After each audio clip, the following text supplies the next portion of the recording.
Hello, great day everyone. Dito tayo ngayon sa Bangkok, Thailand. At ito yung kanilang napakagandang river.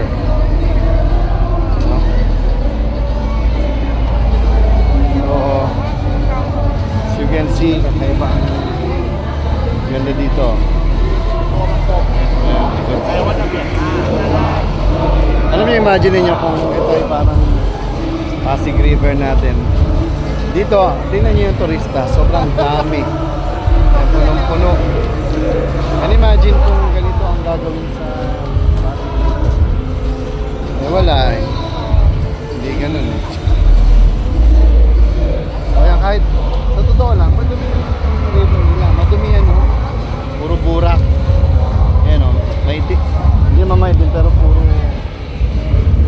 hindi mabaho.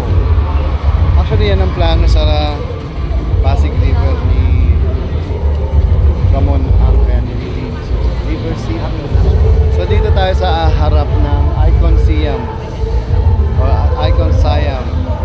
Kasi yan, nandiyan lahat ng mga branded na mga high-end na mga brands.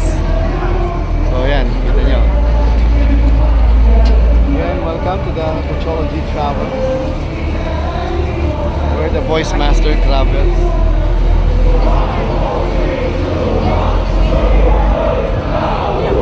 Gumawa sila ng trend just